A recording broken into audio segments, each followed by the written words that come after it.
Hi, Filmatics. Welcome to the show. Thanks for tuning in. Today, we have an amazing guest. We have David Bianchi. He's an actor, writer, director, producer with over 100 professional credits in studio films and major network TV shows.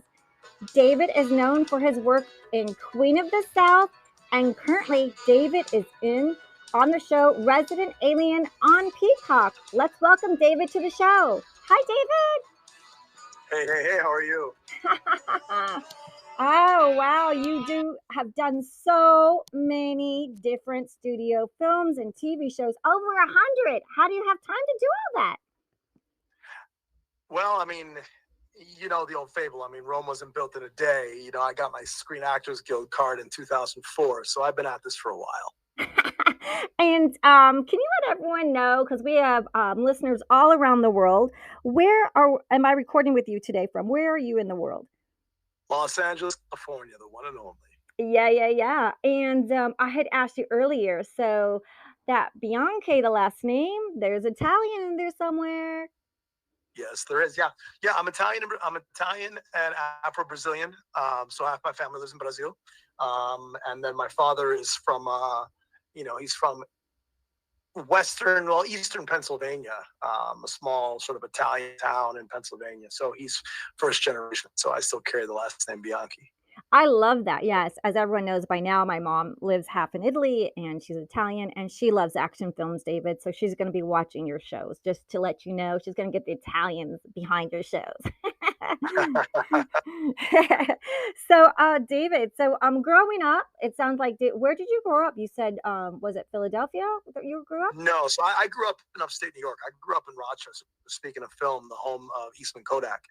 And, the short version is, I remember as early as second grade, we would act out TV commercials with the kids in the neighborhood on the swing sets.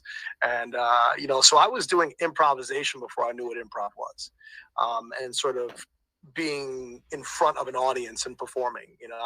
In third grade, I moved to Mexico City. With my father was transferred on business. And so that was when I really, really sort of like got my feet into theater. And the first thing I did was Nutcracker. And then the first leading role I had, playing playing Captain Hook and Peter Pan. And, I had the painted mustache on my face and, the little, the metal hook and everything. And that was my first time being, in a leading role in front of a room of, over, at the time, probably about 100 people. It was a fairly decent sized school. So at that point, I kind of got the bug, right? Flash forward to my teens, moved back to upstate New York, and all the way through high school, I was always involved in some sort of high school theater. I moved around a lot. I had a chip on my shoulder. I got a lot of people don't really, well, I guess it's out there. I was expelled from 6 high schools. I never graduated. I ended up getting my GED at the local mall. It's funny. Drove my parents crazy. I love them with all my heart. God bless their souls. But I bring that up because even though I was like literally expelled, like if you come back to this campus, you will be arrested for trespassing type of expelled. Like this. So we will. I'll bore you. I won't bury the details. All kinds of stories around that. But I say because every single one of those schools, probably 5 out of the 6. I ended up pulling off a theater production before I ended up in enough insubordination that I got expelled. So I was always fascinated by performance. I went on to then theater in my late teens, and I became a rave promoter. So I was throwing like outlaw underground raves, and I remember when I went to my first rave in Toronto, and I'm going to bring this full circle so you understand why I'm telling you all this. Oh, sure. When I went to my first rave in Toronto, I was blown away. I was deep into the hip hop scene, and we were fighting and this and that. And in the hip hop scene, if someone steps on your shoe, it's like you put your knuckles up, right? And I remember I went to my first rave in Toronto. I remember I was tripping on excessive amounts of acid, and I bumped into this dude really, really hardcore. It's my fault. And he was this big, like muscular Asian guy, and I was like, I put my hands up. I was like, yeah, he's gonna whip my ass. And he put his hands on my shoulders and he looked at me and he smiled. He said, bro, It's okay. And I just lit up. I mean, I just lit up. I danced. Literally, I felt like I conquered Toronto with my boy Danny at the time. But I say this because the other thing I noticed about the rave scene, not only did it become my home for the next probably 8, 9, 10 years of my life, is I noticed that they had turned a gritty, disgusting warehouse into a massive one-off nightclub. And I saw argon lasers, I saw sound, I saw DJs, I saw beautiful people, I felt energy, production value. So I ended up going straight back to Rochester, New York. And within like a month, I convinced all my friends to like clear away an acre and a half of like tree-filled brushland. And I ended up throwing my first rave, and we booked a school bus and had a map point, and we got kids on a school bus and drove them out to the middle of the field. And we had this big rave, and we were I think we rolled up like half a pound of weed, and we were selling blunts, and I say all that because unbeknownst to me, all these lessons were actually preparing me to become an actor and a filmmaker. So shit hit the fan in the electronic dance scene. And in about 2001, I went to Arizona State University, and I trained under a guy named Marshall Mason, who is widely known as one of the most legendary living Broadway directors. Has 4 Tony Awards for his work on Broadway. And I get to Arizona State, and for a guy that never graduated from high school, I went to a local community college. I had to pass 3 classes with like a 4.0 to enter ASU on academic discipline, right? I got in, and I ended up performing on the main stage at Arizona State 3 times, started the only film program that was there, and graduated magna cum laude at the top of my class. While I was there, I was producing spoken word events, and I directed my first short film in 2003 while I was there, also really sharpening my knives and learning the mechanics of performance and how to control your body, how to use your physical form, voice and diction, the lips, teeth, the tip of the tongue, learning the Greek canon of theater, the contemporary American canon of theater, and really getting into the studying of drama. Because I wanted to come to Los Angeles, but I didn't want to be another pretty boy with a headshot. I really wanted to feel like I understood what I was doing. So why is this all important? So going all the way back to those beginnings, and having been a troubled kid, and at one point I lived in a car with a couple of dudes, like, Oh my gosh. I mean, it was rough, right? So all this stuff. Now I get to Los Angeles in 2004. I'm convinced Hollywood is waiting for me. I'm telling you, like, they have no idea what they're about to get. Bianchi is showing up. Boom, here we go. Well, unbeknownst to me, I was kicked in the teeth by Hollywood, and I ended up, my first 3 apartments, I slept on a couch for the beginning, ended it in Huntington Beach, and I drove from Huntington to Hollywood trying to get a job. Got my first job in Universal City Walk at Alien, slanging hot dogs and hamburgers.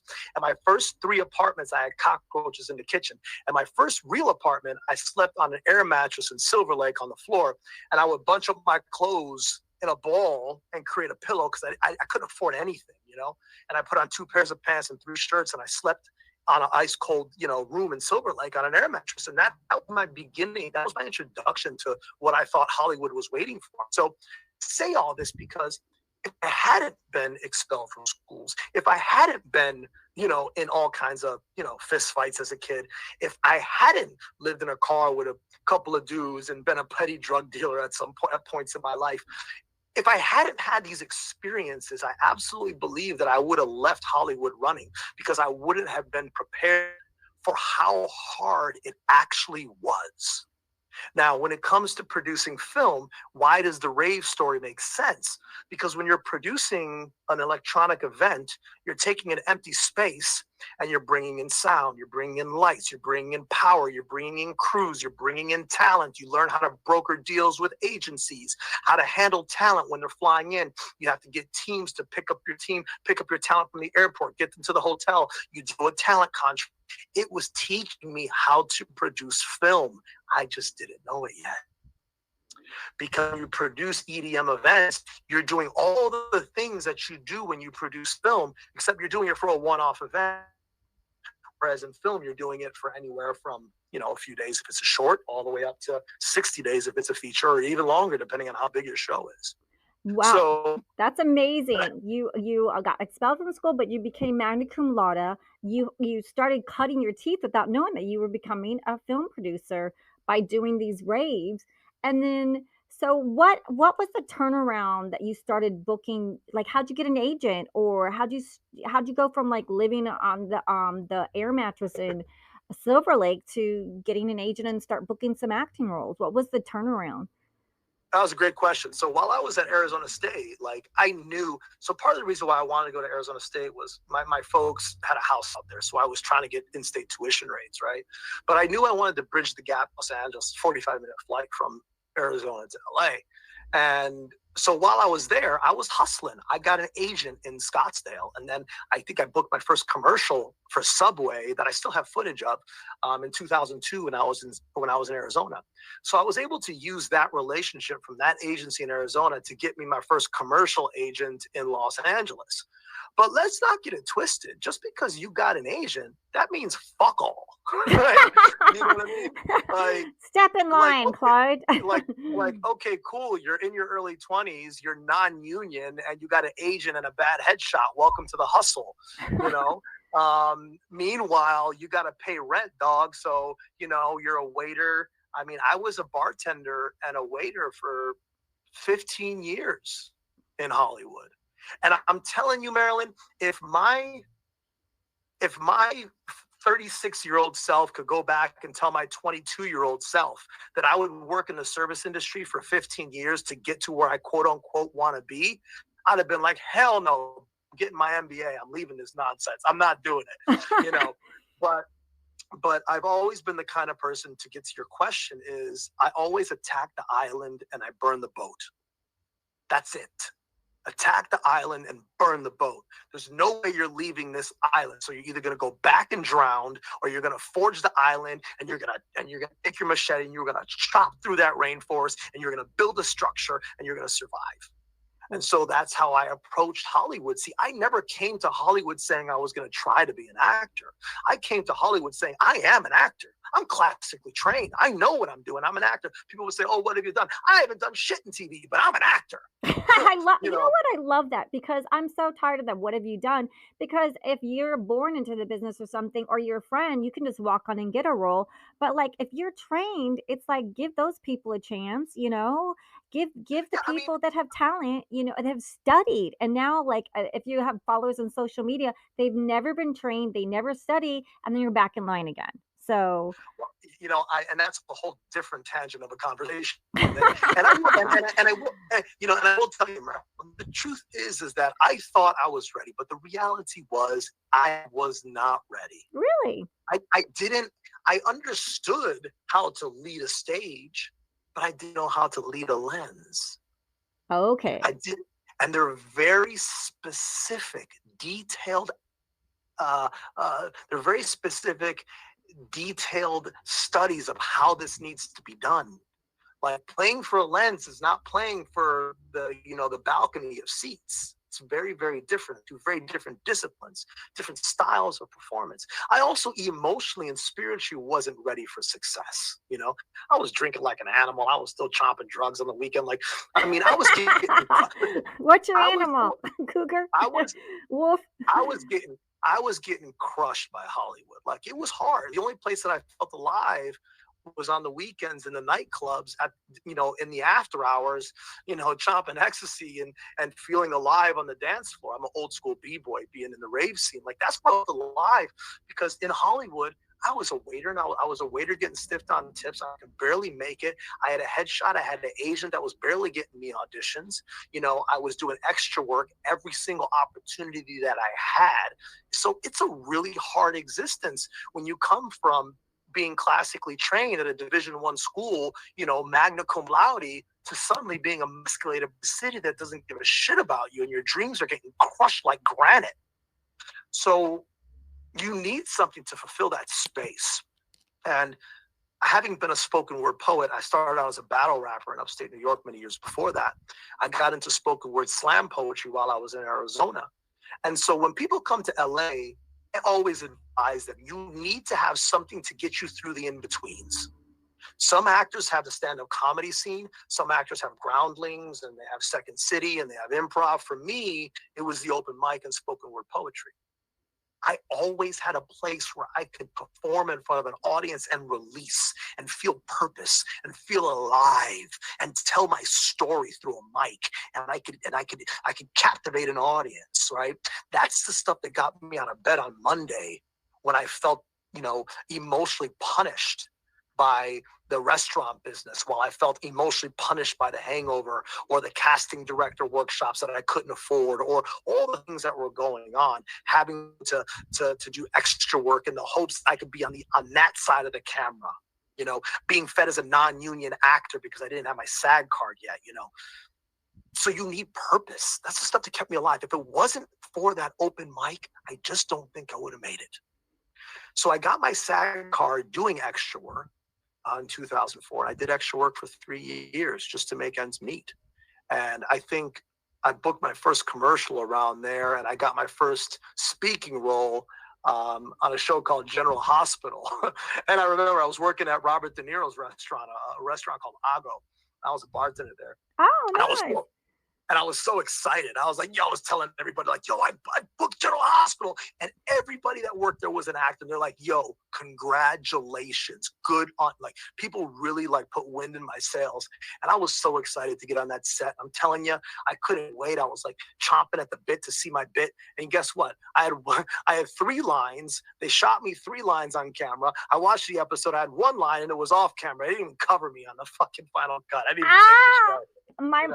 My mom had to see me in the background going, Carrie on General Hospital, but they did see me and hear me. So I'm with you in the General Hospital voice pool here. I mean, Marilyn, I could have been butt ass naked picking my nose and nobody would know it because I wasn't even in the show. But you know what? But it was like, these are the small nuggets that give you a strength to keep pushing forward. I once heard someone say that Hollywood is emotionally punishing. And I absolutely believe that. It really, really is taxing. That's why you hear all these horror stories of people that came to LA and never made it, because people tend to leave in the first 2 to 4 years, right? Because that's when you really realize how hard it is to become an actor. Everybody wants the red carpet, but nobody wants to be a waiter. Everybody wants the red carpet. Nobody wants to be a bouncer, a stripper, a door-to-door salesman, a telemarketer, whatever the hell you got to do to get that first job where you get a line, where maybe you get your SAG card, and then you can get a better agent, because there's agents that won't even rep you unless you're SAG, right? Those are the levels up, right? And so the first 2 years are really the most punishing, and most people split after the first 2 years because they're just like, I don't want this that bad. But the distinction between me and all those people is that I wanted it bad. And there was nothing that was going to stop me. It wasn't going to be my mom telling me to come home. It wasn't going to be my dad telling me to maybe hang up the towel. It wasn't going to be any of that. It wasn't going to be anybody that said I'll never make it. I was not listening. I knew inside of my innermost self what I'm capable of. And I had to fight towards that goal relentlessly, unequivocally, no matter what. And you did it, which is just amazing. Like, I mean, I'm on your like IMDb, like with over 100 film and TV credits. It's like, it's just, and you know what? Your voice is incredible. Your sound is like amazing. Obviously, you're great in film, but like I'm listening, I'm like, wow, he's got such a great voice. I would love to hear your spoken word. Like, that would be really beautiful to hear you do that. Oh, it would be an honor to do that. I mean, we're here, right? I always come from a place of very ground reality. I have a lot of actors that I donate a lot of my time to mentor actors and to give them advice. And I'm quick to tell you, like, you're doing it wrong. You got to consider this. Like, I don't sugarcoat anything with anyone, because there are a lot of people that gave me sugar-coated stories when I first got here, and it hurts when people lift you up and they give you expectations and those things don't show up. It hurts. I spent a lot of nights and days with my head in my hands wondering how the hell I was going to survive. And that's why I tell people exactly the way it is. If people present their short film to me and they're like, hey, could you take a look at it? If it sucks, I'll tell you it sucks. But I'll tell you what's wrong with it. And I'll tell you what's better. Robert Rodriguez, speaking of film, there's a great book called Rebel Without a Crew. And if there's an independent filmmaker listening to this and you haven't read Rebel Without a Crew, I suggest you read it yesterday twice. Robert Rodriguez, who's directed, Once Upon a Time in Mexico, Desperado, Spy Kids, blah, blah, blah, blah, blah. He says, look, everybody's got 10 bad films in their system before they start making good films. So hurry up and start failing so you can get to your career. Now, you can make those 10 films in film school, or you can make them out of your own pocket as a waiter and a bartender, which is exactly what I did. So I started producing film professionally in 2005. I produced my first film, and it was a piece called Soldier, and that was the birth of spoken word films for me. It was a piece told entirely in poetry that was basically an artivistic piece about what can happen to someone when they lose a comrade in war. It was my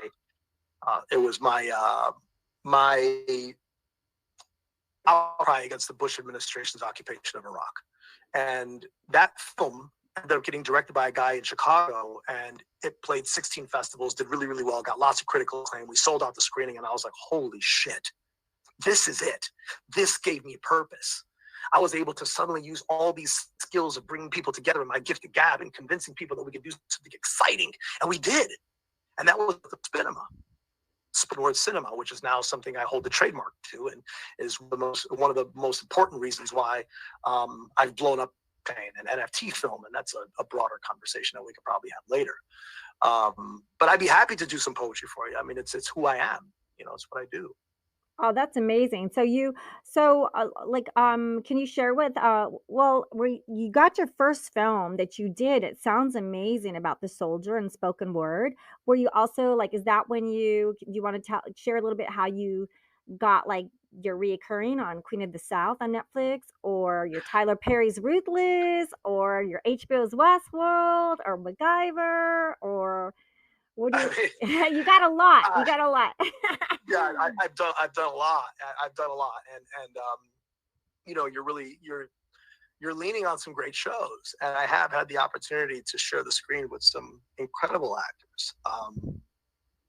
You have to break ceilings in Hollywood, and there's no right way or wrong way to do it. That's what makes Hollywood so tricky, right? If you look at any role in business, there's a typical linear ascension, right? You get a BA, you get an MBA, you get an entry-level position of about $60,000 a year. Within 5 years, you could expect to be making 110, 120, and then the rest is up to you. That linearness doesn't exist in Hollywood. Even people, you said earlier about nepotism, even people that are born into Hollywood don't always make it, because not everybody born into Hollywood is talented, right? You have to have it. We always talk about the it factor, whatever it is that you do, whether you're an attorney, whether you're a mechanic, some people just got it, Like, even if you're a mechanic, let's say you're a mechanic and you're putting together a carburetor, but there's that one guy who just looks at an engine and he just does it. You don't know how, and you're just like, God damn, you're fucking great with a wrench, And then there's two attorneys, and they both went to, let's just say, Harvard Law, and they're both prosecutors, they're both prosecuting a case, but one of them just has the knack to sway a jury of his or her peers into going his or her way, because he just has that it factor, right? And that's what you really need to have. If you believe that you have the knack or the it performance, then stay. Don't quit before the miracle happens, because you never know when the miracle is gonna happen, and you never know who's gonna help you along your way.